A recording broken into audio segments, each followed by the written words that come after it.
La crainte est définie comme le fait d'éprouver une forte inquiétude devant ce que l'on considère comme dangereux, douloureux ou pénible. Nombreuses sont les personnes qui ressentent ce sentiment à l'annonce d'une mauvaise nouvelle, face à une maladie ou un échec, ou encore face à une situation qui semble impossible à résoudre.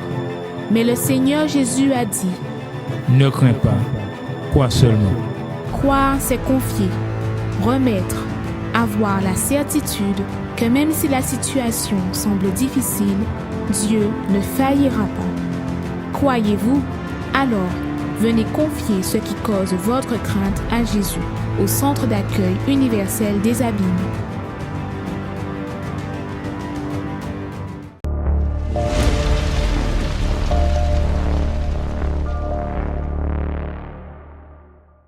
Bonsoir à tous, soyez les bienvenus à notre émission. Mes amis, arrêtez de souffrir. Vous tous que chaque soir peut-être vous êtes connectés avec nous à travers de cette émission, j'aimerais vous parler aujourd'hui pour vous que vous êtes désespérés, pour vous que vous n'avez plus d'issue, plus de solution, pour vous que pensez que pour votre vie, c'est un cas perdu. Pour vous que vous avez la foi, vous dites croire en Dieu, mais votre vie est en train d'être une vie d'échec, une vie de malheur, de souffrance. Vous êtes une personne que peut-être, jusqu'à présent, tous les efforts que vous avez faits n'ont abouti à rien.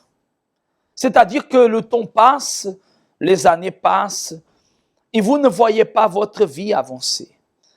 Nous sommes ici aujourd'hui à travers de notre émission Arrêtez de souffrir pour pouvoir vous dire que vous pouvez mettre un terme à cette souffrance.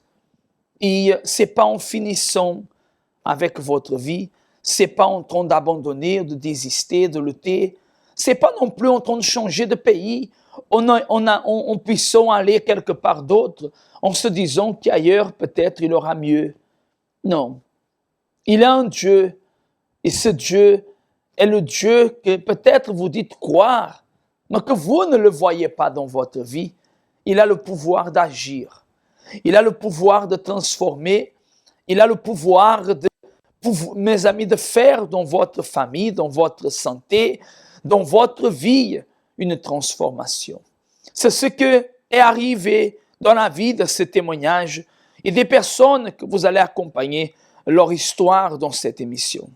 Des personnes qui sont arrivées au centre d'accueil universel en méfiance, incrédules, qui ne croyaient pas que ça serait possible de changer leur situation, mais que, à partir du moment qu'elles se sont disposées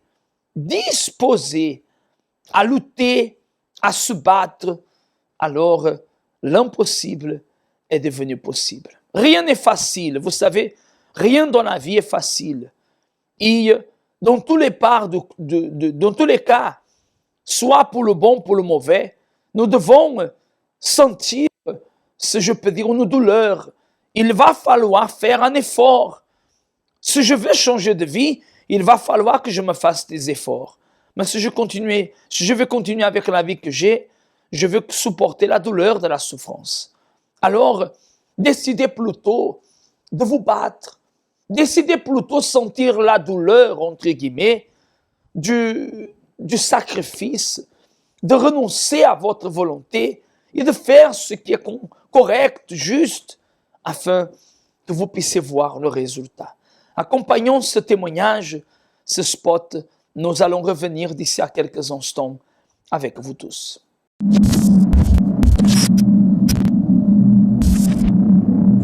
À cause d'un problème sentimental et familial, je suis devenue quelqu'un de triste, angoissée, dépressive.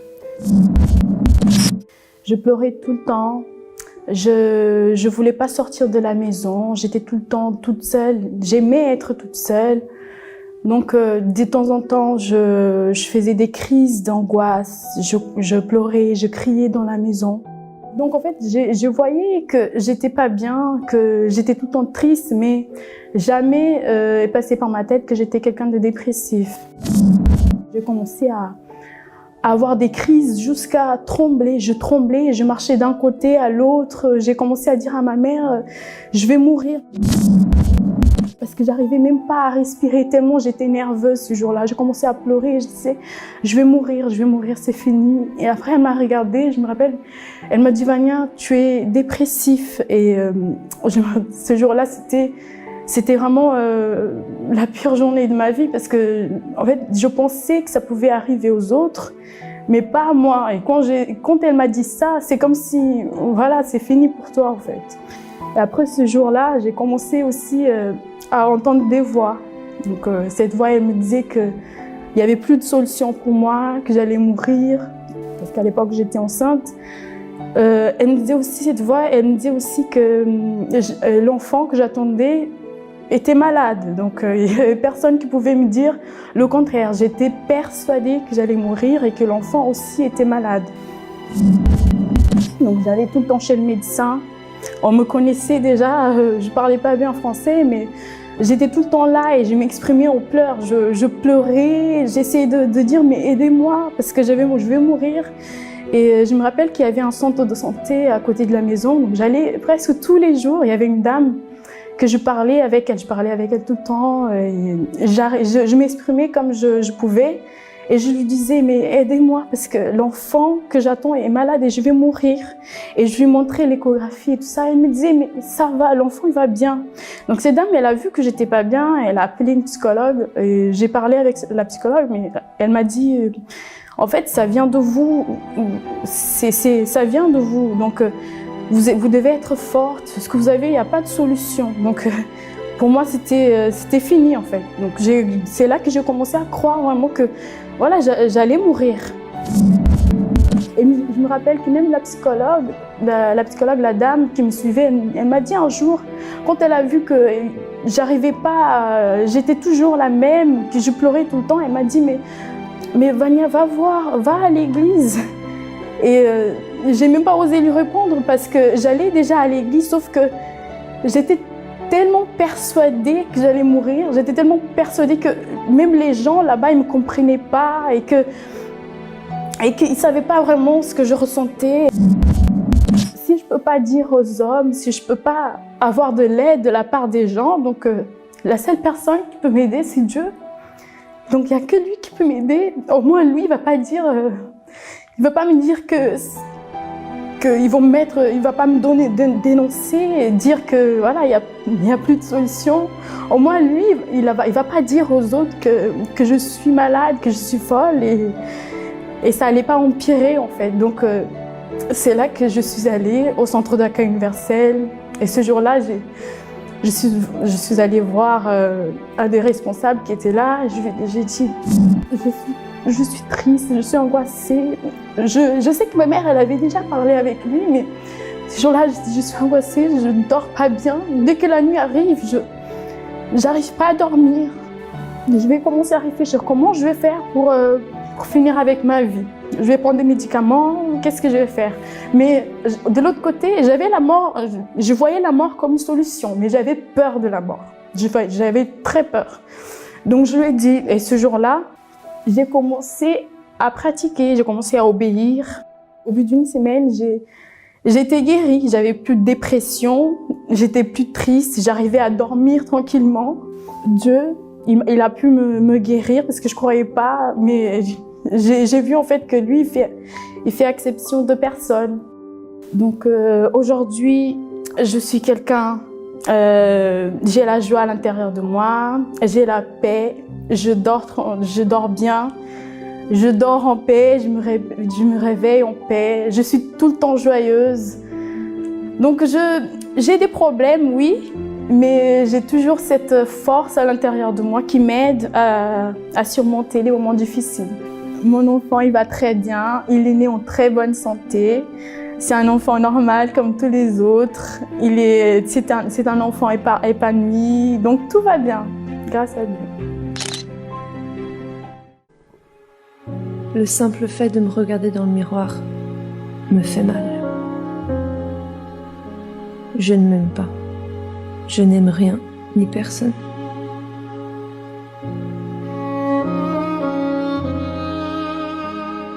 Je ne sers à rien.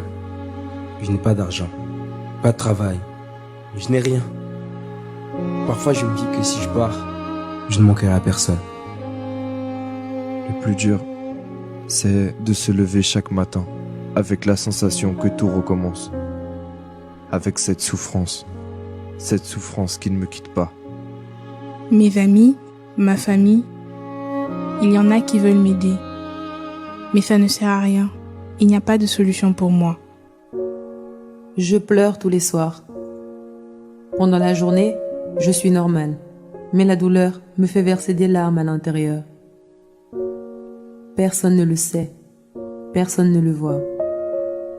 Je souffre. Je souffre. Je souffre. Je souffre. Je souffre. Je souffre. La souffrance nous entoure. Ne soyons pas indifférents.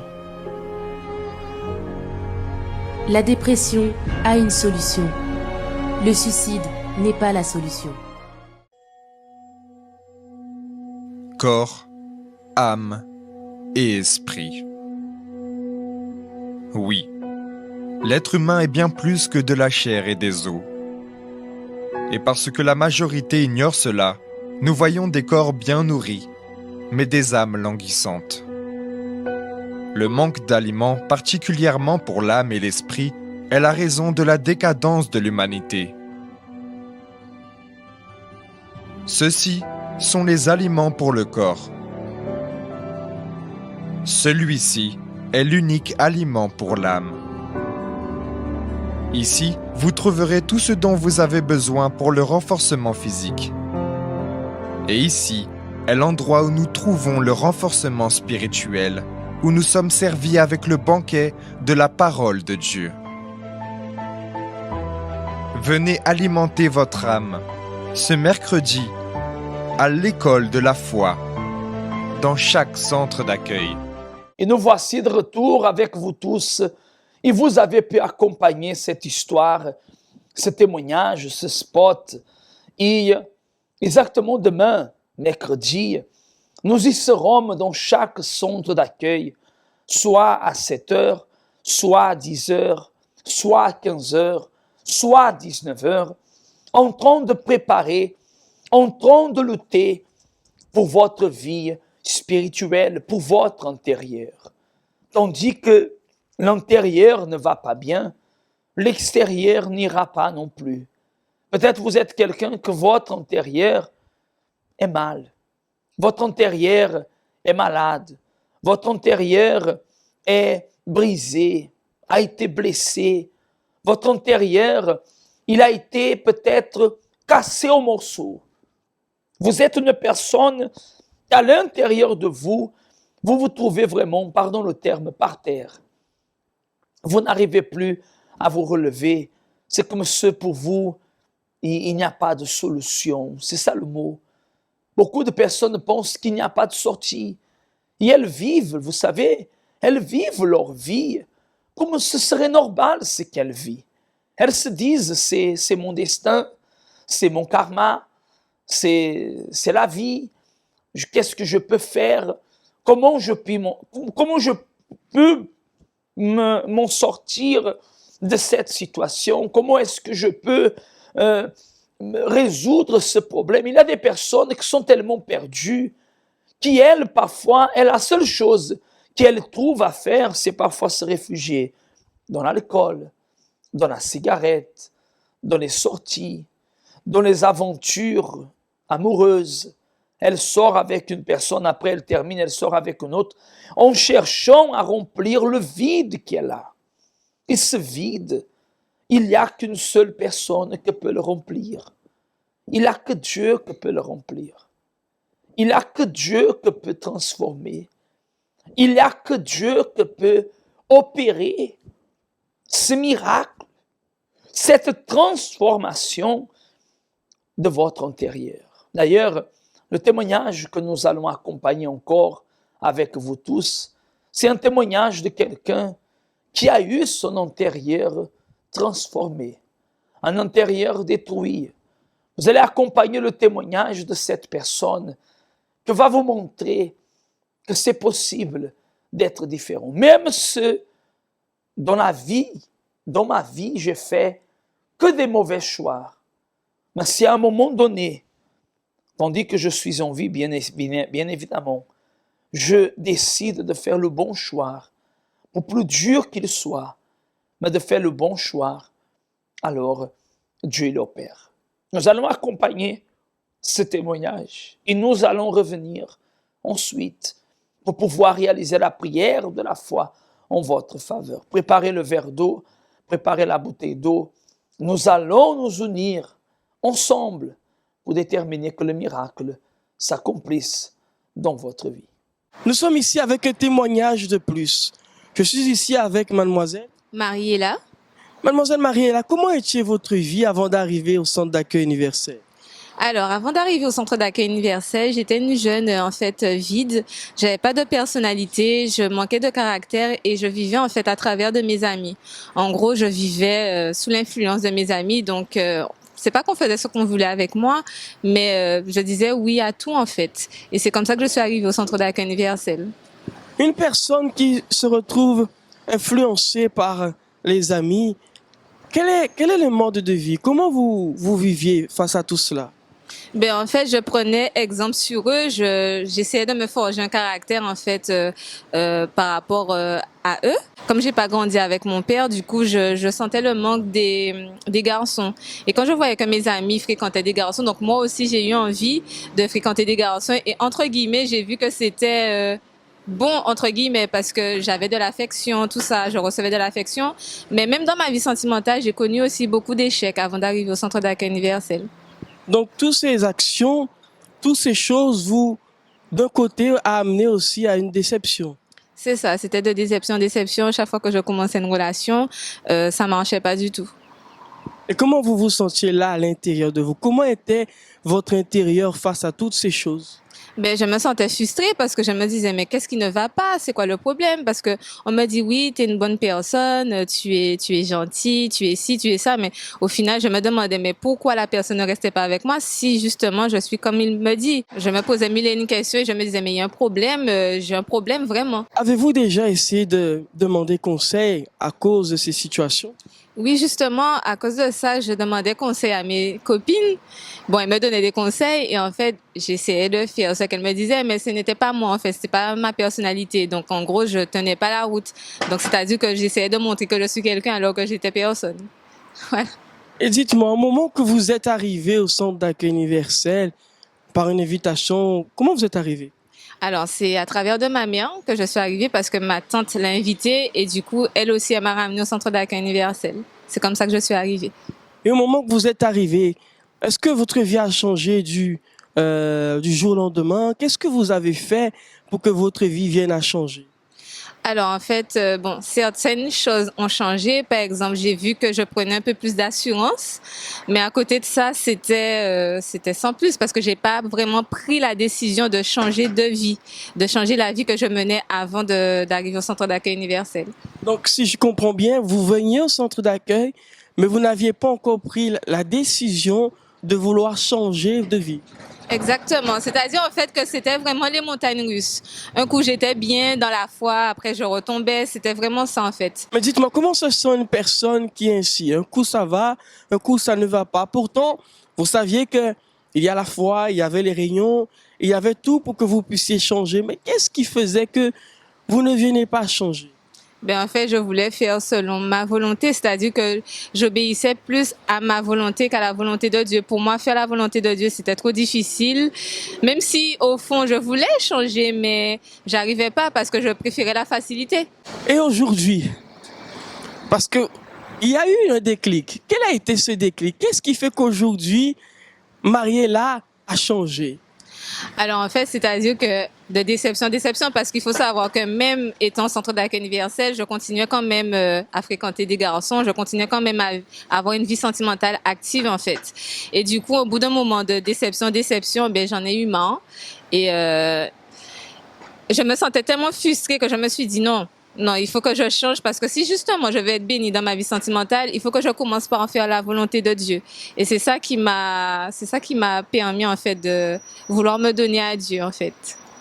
Et aujourd'hui, qui est marié là? Nous voulons, les personnes qui nous regardent, aimeraient savoir qui vous êtes aujourd'hui.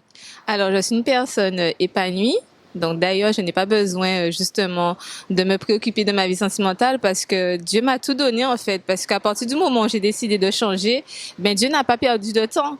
Donc c'est-à-dire que il y a eu action-réaction en fait. Donc quand j'ai agi, ben Dieu aussi l'a agi. Et aujourd'hui, j'ai la paix, j'ai la joie, je me sens bien avec Dieu. Voilà. Vous n'avez plus besoin d'être influencé par qui que ce soit, personne. Exactement. Aujourd'hui, j'ai mon caractère, donc je sais m'imposer et je sais aussi m'affirmer. Voilà.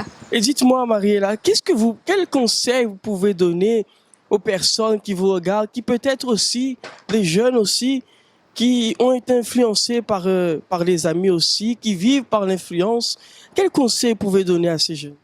Alors, le conseil que je donnerais à ces jeunes, c'est-à-dire que la vie qu'on vit, en fait, au dehors, c'est vraiment pas ce que Dieu veut pour nous, en fait. Il veut nous donner plus. Donc, je vous donne le conseil de vraiment se donner à Dieu et vous verrez que toutes les choses que vous considérez, entre guillemets, les choses de Dieu sont mieux, en fait. Juste une dernière question. Avez-vous vu Dieu agir dans votre vie? Oui, je le vois agir. Bon, il y a des luttes, des difficultés, mais je confie en Dieu et je sais qu'il va bénir. Ce témoignage de plus pour vous montrer, à vous tous qui nous regardez, qu'en vérité, il y a une transformation pour vous aussi. Mariella qui était là, ici à l'église, mais qui a eu ce déclic.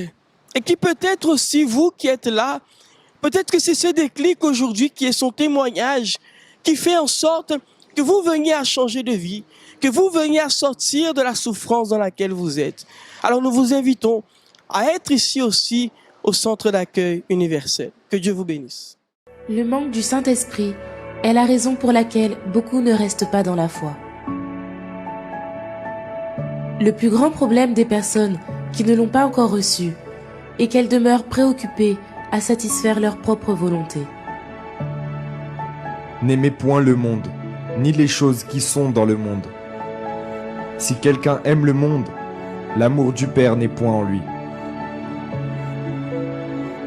Le Saint-Esprit est celui qui nous donne la paix, la force, la sagesse et le pouvoir pour affronter et vaincre le monde. Qu'est-ce que le bonheur pour vous? Le bonheur est un état d'esprit qui demeure en nous à tout moment. Nous ressentons cette joie lorsque nous réussissons quelque chose, lorsque nous avons une bonne nouvelle et même pendant les moments difficiles, ce bonheur est toujours présent. Mais ce qui se passe dans les jours actuels avec les nouvelles technologies est la recherche de ce qu'on appelle le bonheur artificiel. La vie, de manière générale, est devenue au fil du temps plus digitale, plus virtuelle, de même que les relations. Les personnes sont de plus en plus distantes l'une de l'autre. Pourtant, Dieu a créé l'être humain, a uni les personnes, mais elles s'éloignent entre elles et ignorent même l'existence de leur Créateur. Ainsi, elles ne peuvent profiter du bonheur que lui seul peut donner. Tu me fais connaître le sentier de la vie. Il y a d'abondantes joies dans ta présence, un bonheur éternel à ta droite. Venez chercher ce bonheur véritable pour vous et votre famille tous les dimanches à 7h ou 9h30 dans notre siège au Centre d'accueil universel des Abîmes, 6 Morne-Verguin face à la Brède, ou dans le Centre d'accueil universel d'hommes le plus proche de chez vous. Et nous voici de retour avec vous tous alors, et c'est à vous de prendre votre décision. Nous sommes en train de inviter les personnes à que ce dimanche le 10, vous puissiez être présents dans chaque centre d'accueil universel. Ce sera le dimanche de défi. Mais défi à quoi, pasteur? Défi aux problèmes que vous vivez. Ce Dieu est un Dieu vivant. Ce Dieu n'est pas mort. Ce le Seigneur est ce Dieu tout-puissant. Ce Dieu qui fait des impossibles devenir possibles. S'il est le Dieu de ces témoignages, pourquoi ne pas être le Dieu qui change aussi votre vie? n'est-ce pas? S'il est vrai, nous allons défier ce Dieu. Et Dieu va devoir agir et se manifester dans votre vie. Nous allons accompagner le spot de prière et nous revenons tout de suite après pour pouvoir déterminer la victoire avec vous tous. Préparez-vous, on va parler avec Dieu. Un moment là ça, participez à une prière spéciale. C'est bon moment pour parler avec bon Dieu, d'avoir. C'est lui tout seul, il peut aider. Nous caille semble fois en nous basote. Et mon Père, c'est cela que nous faisons, mon Seigneur. Nous unissons notre foi exactement pour pouvoir prier en faveur de tous ceux et celles qui nous accompagnent, en faveur de tous ceux et celles qui nous écoutent, en faveur de tous ceux et celles qui sont unis avec nous dans la foi. Peut-être cette personne, elle dit avoir la foi, mais elle est en train de vivre une vie de souffrance, une vie de chagrin, une vie de tristesse, une vie qui n'est pas une vie. En réalité, elle est en train de survivre. Il est temps que cette situation change. Il est temps que cette situation, Seigneur, se transforme. Il est temps que la vie de ce peuple soit transformée. Mon Père et mon Seigneur, viens, mon Dieu, à la rencontre de ces personnes. Viens à la rencontre de cet homme, de cette femme. Viens à la rencontre de ces personnes, mon Dieu, qui sont parfois opprimées, angoissées par une force négative. Mon Dieu, que tu puisses mettre la main. Nous consagrons cette eau, qu'elle soit le point de contact pour qu'au moment qu'elle va boire, elle reçoive la vie, le miracle et la santé. Et si vous croyez, dites Amen et grâce à Dieu. Là où vous êtes, buvez de cette eau et soyez bénis par la foi. Amen et grâce à Dieu. Mes chers amis, nous arrivons à la fin de notre émission de ce soir. Demain, on sera de retour, mais je vous laisse cette invitation déjà pour ce dimanche, dimanche 10, le dimanche du défi.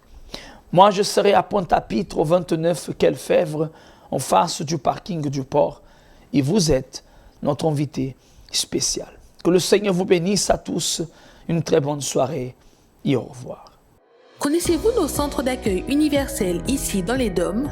Notre siège est situé en Guadeloupe, aux Abîmes, au 6 Morne-Verguin, en face de la Brède, entre le KFC et le McDonald's.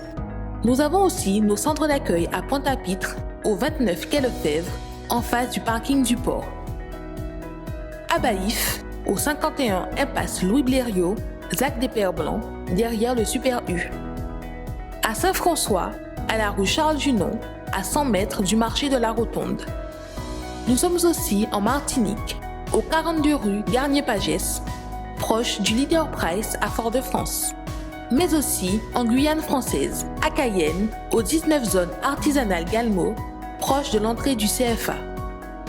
Ainsi qu'à Kourou, au 1 rue du Levant, proche du Lip Service Ting.